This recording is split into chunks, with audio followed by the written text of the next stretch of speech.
Selamat datang di pembahasan mendalam kita hari ini. Kita mau menyelami salah satu tempat paling misterius dan ikonik di planet ini, Pulau Paskah.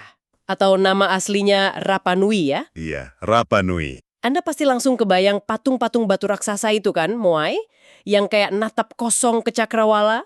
Dan mungkin Anda juga pernah dengar cerita yang dramatis itu.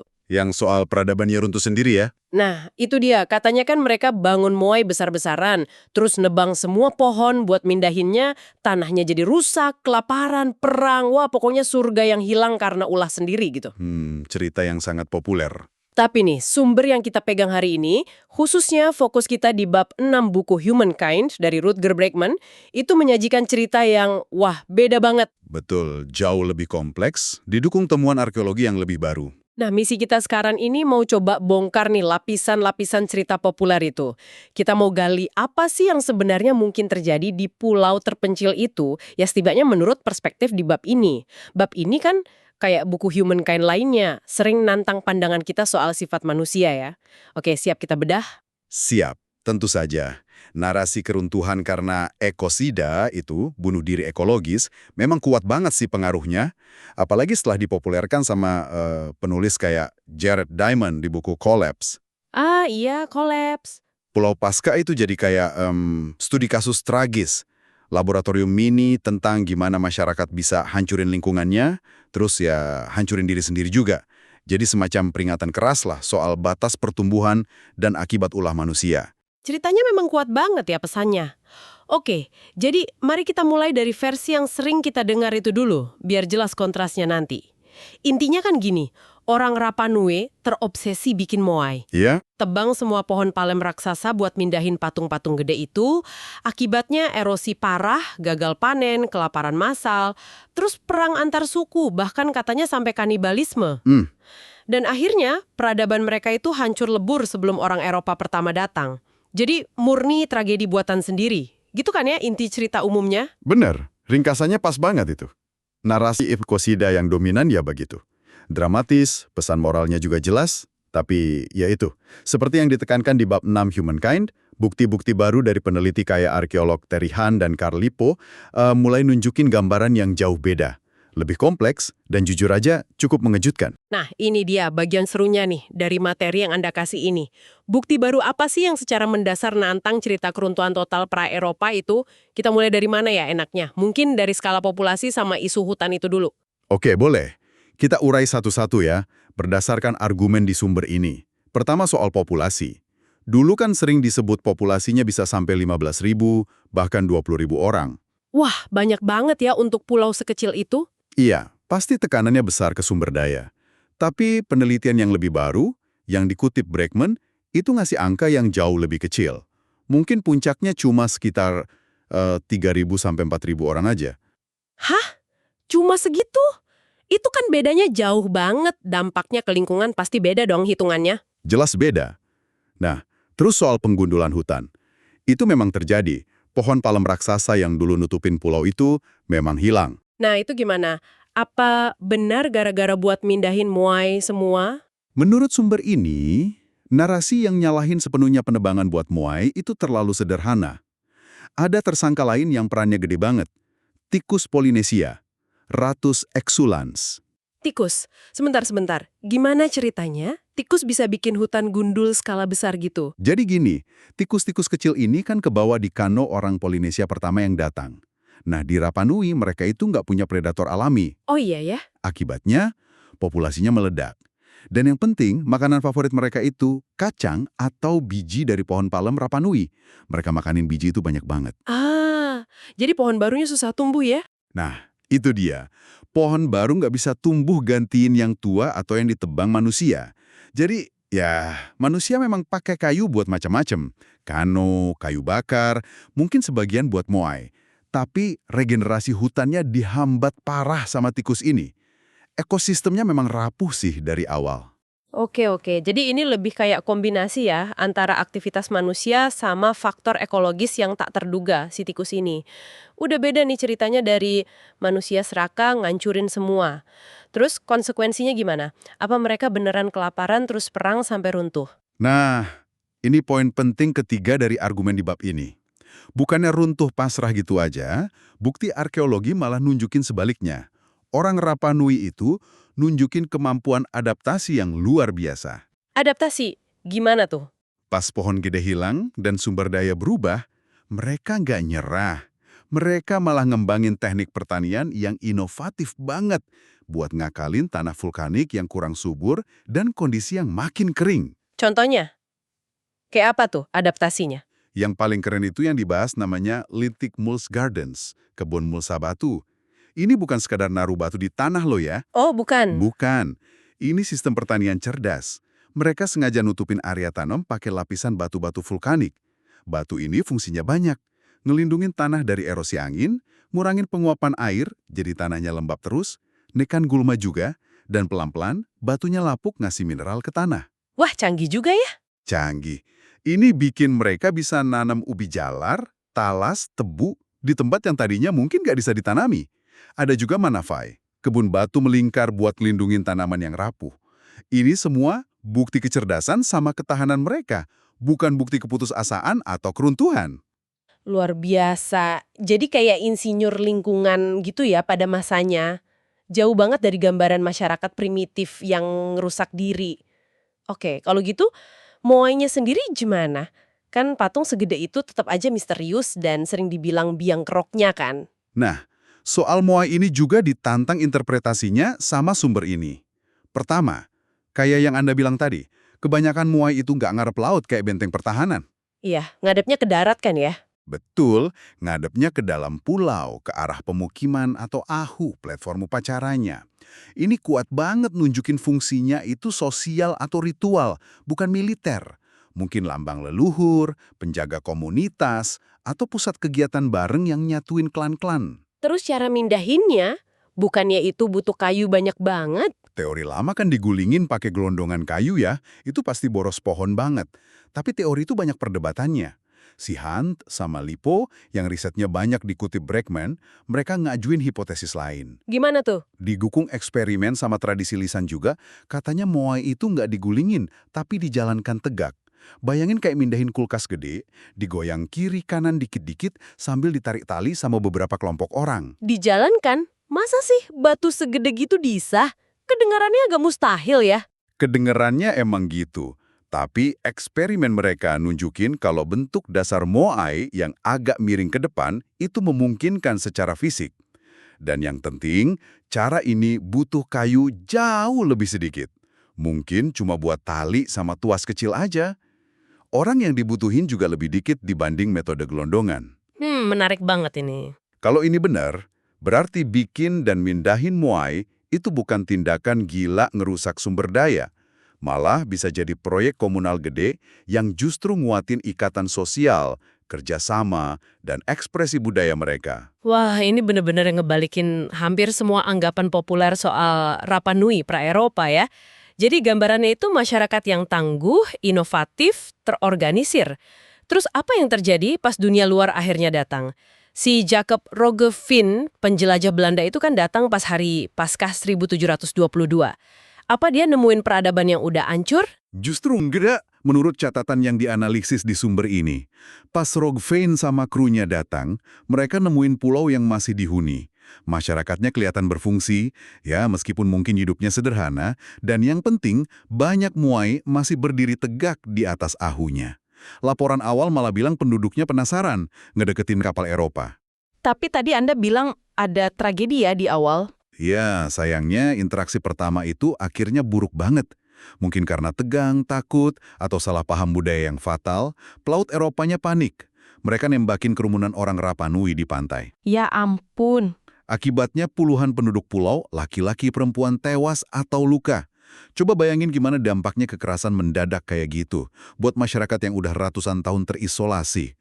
Ini shock brutal banget dari dunia luar. Pasti traumatis banget ya. Terus gimana setelah itu? Pas penjelajah lain datang? Nah, pas penjelajah berikutnya kayak Kapten James Cook datang 52 tahun kemudian, tahun 1774. Dia memang nyatet ada perubahan, populasi kelihatan lebih kecil, terus beberapa Moai udah ada yang roboh.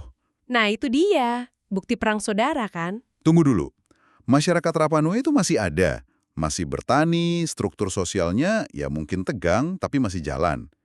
Nah, argumen di sumber ini bilang, Moa yang roboh itu, yang sering dijadiin bukti perang saudara gara-gara ekosida prakontak, itu lebih mungkin terjadi setelah shock kontak Eropa pertama. Oh, jadi setelahnya ya, bukan sebelumnya? Iya, konflik internal bisa aja kepicu sama trauma tadi, atau mungkin ada penyakit baru yang nggak sengaja kebawa, atau rebutan sumber daya yang makin kerasa langka setelah ketemu dunia luar. Faktor alam kayak gempa juga nggak bisa dikesampingkan sih buat Moa yang roboh. Jadi gangguan dari luar kayaknya jadi pemicu awal kemunduran ya, bukan keruntuhan dari dalam. Terus itu kultus manusia burung yang sering disebut itu gimana? Tepat. Munculnya kultus manusia burung atau tangga tamanu, itu kan ritual kompetisi tahunan yang keras buat nentuin pemimpin suku. Nah, itu kan kelihatannya berkembang pas periode setelah kontak Eropa. Itu juga bisa dibaca bukan sebagai tanda keruntuhan total, tapi malah bentuk adaptasi ritual dan sosial. Mungkin cara mereka coba bangun ulang tatanan di tengah perubahan drastis dan ketidakpastian gara-gara kontak sama dunia luar. Oke, ini ngebawa kita ke bagian yang paling gelap nih, yang sering banget kelewat di cerita populer. Sumber ini nyorot bencana yang benar-benar ngancurin Rapa Nui, yang terjadinya jauh setelah Roggeveen sama Cook. Bisa dijelasin soal perdagangan budak Peru itu? Ini dia tragedi yang sesungguhnya, pukulan mematikan buat Rapa Nui. Terjadi antara tahun 1862-1863. Jadi pedagang budak dari Peru itu butuh tenaga kerja paksa buat perkebunan sama tambang guano mereka. Terus mereka nyerang Rapa Nui. Iya, mereka ngelancarin serangan brutal ke pulau itu. Mereka nyulik paksa sekitar 1.500 penduduk pulau. 1.500 orang, itu kan banyak banget. Banget. Diperkirain itu hampir setengah populasi Rapa Nui waktu itu. Dan yang bikin ini makin parah, target mereka itu bukan cuma orang sembarangan. Maksudnya? Mereka itu sengaja banget nargetin para pemimpin, pendeta, atau ariki, sama kaum terpelajarnya. Orang-orang yang pegang pengetahuan adat, silsilah, ritual, dan yang paling penting kemampuan baca tulis aksara rongo-rongo yang unik itu. Ah, rongo-rongo yang misterius itu ya? Iya, sistem tersen glyph yang sampai sekarang aja belum sepenuhnya kepecahin artinya. Bayangin, kehilangan sebagian besar populasi produktif aja udah bencana. Ini ditambah kehilangan hampir semua elit intelektual dan spiritualnya. Lumpuh total masyarakatnya. Ya ampun. Struktur sosial hancur, pemimpin hilang, pengetahuan budaya dan sejarah yang diwarisin lisan dan lewat rongo-rongo itu hilang sama orang-orang yang diculik. Ini dekulturasi paksa yang skalanya ngeri banget. Apa ada yang berhasil balik ke pulau dari mereka yang diculik itu? Ada sih. Setelah ada tekanan diplomatik internasional, Peru akhirnya setuju mulangin beberapa yang masih hidup. Tapi kondisinya udah parah banget. Dari 1.500 yang diculik, cuma sekitar 100-an yang masih hidup buat dipulangin. Banyak yang udah sakit parah. Dan tragedinya belum selesai di situ. Masih ada lagi? Pas perjalanan pulang atau pas nunggu dipulangin, mereka ini kena penyakit dunia lama yang mematikan. Terutama cacar sama TBC. Cuma sedikit banget. Mungkin sekitar 15 orang. Yang akhirnya beneran nyampe balik ke Rapa Nui. Dan mereka bawa penyakit itu? Nah, itu dia. Mereka nggak sadar bahwa penyakit itu ke sisa populasi di pulau, yang sama sekali nggak punya kekebalan alami. Jangan bilang, wabah ya jadinya? Iya, wabah nyebar cepet banget di pulau itu, ngabisin sebagian besar penduduk yang tersisa. Cuma dalam beberapa tahun setelah budak-budak itu balik, populasi Rapa Nui anjlok drastis. Tahun 1877, pas sensus, cuma ada sekitar 110 orang Rapa Nui asli di pulau itu. Astaga, dari ribuan jadi seratusan aja. Iya, dalam waktu kurang dari 2 dekade. Dan itu bukan karena ulah mereka sendiri kan, tapi karena kombinasi brutal, perbudakan, sama penyakit impor. Ini baru keruntuhan yang sebenarnya. Ceritanya jadi sedih banget ya. Beda jauh sama narasi ekosida yang kita kenal. Jadi, keruntuhan Rapa Nui menurut sumber ini bukan pelajaran soal kebodohan ekologis, tapi lebih ke studi kasus tragis, dampak destruktif, kolonialisme, perbudakan, penyakit ke masyarakat adat yang terisolasi. Ini benar-benar mengubah cara pandang kita ya. Tepat sekali. Ini juga ngejelasin kenapa banyak banget pengetahuan soal makna asli Moai, cara bikinnya, kenapa dirobohin, detail soal rongo-rongo, itu hilang selamanya. Pengetahuannya mati bareng para ahli yang diculik atau kena wabah. Ingatan kolektifnya keputus paksa. Nah, Ini bawa kita ke pertanyaan reflektif yang penting nih, yang disinggung juga di sumber ini. Kenapa sih narasi ekosida, cerita runtuh gara-gara ulah sendiri itu kok kuat banget nempelnya dan kayaknya menarik banget buat kita. Padahal bukti yang nantang makin banyak. Kenapa kita lebih gampang nerima cerita kehancuran diri daripada cerita ketahanan yang dihancurin faktor luar? Bab 6 Humankind ini, dan argumen Bregman secara umum, ngasih beberapa kemungkinan. Pertama, mungkin ada semacam bias konfirmasi. Cerita Rapa Nui versi populer itu cocok sama pandangan yang mungkin udah kita punya atau sering kita dengar lah soal sifat dasar manusia. Maksudnya gimana tuh? Ya, pandangan kalau kita itu dasarnya egois, mikirnya pendek, cenderung rusak lingkungan sama diri sendiri kalau nggak dikontrol, narasi ekosida itu kayak ngavalidasi pandangan sinis itu. Cocok sama yang disebut Bregman, teori lapisan tipis, veneer theory. Ide kalau peradaban itu cuma lapisan tipis nutupin sifat barbar kita. Jadi ceritanya kerasa pas karena sesuai sama asumsi kita soal kelemahan manusia gitu ya? Bisa jadi itu salah satu faktornya. Faktor kedua, narasi ekosida ini jadi kayak parabel lingkungan modern yang kuat banget dan gampang dicerna. Kan kita sekarang lagi khawatir soal perubahan iklim, keberlanjutan. Nah, cerita masyarakat terpencil hancurin surga mereka sendiri karena gagal ngelola sumber daya itu jadi peringatan yang gampang dan relevan banget. Pesan moralnya jelas, jangan kayak orang Rapa Nui. Tapi dengan nerima parabel yang gampang itu, apa yang jadi kita lewatkan? Kita jadi mungkin ngabaikan atau ngecelin dampak nyata dan brutal dari kekuatan luar tadi. Kekerasan pas kontak pertama, perbudakan yang sistematis dan ngancurin, penyakit menular yang ngabisin populasi. Ironisnya, dengan fokus ke kesalahan internal, ekosida, kita mungkin nggak sengaja malah ngebebasin pelaku eksternal, penjajah, pedagang budak dari tanggung jawab sejarah mereka. Wah, dalam juga ya implikasinya.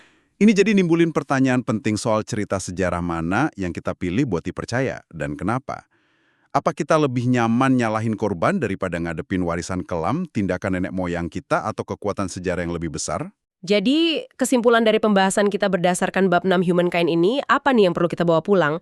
Kisah Pulau Paskah ternyata jauh lebih kompleks dan ya tragis daripada dongeng peringatan soal bunuh diri ekologis. Iya. Sumber ini ngelukisnya sebagai kisah ketahanan manusia yang luar biasa, kemampuan adaptasi di lingkungan yang sulit, yang kemudian secara brutal dipatahin sama serangkaian bencana dari luar.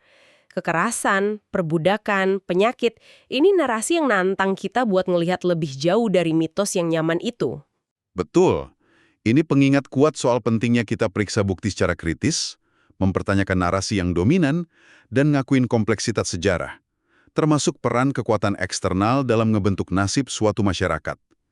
Kisah Rapa Nui versi baru ini bukan soal kebodohan manusia, tapi soal kerapuhan, bahkan peradaban yang paling tangguh sekalipun kalau dihadapkan sama agresi dan penyakit dari luar.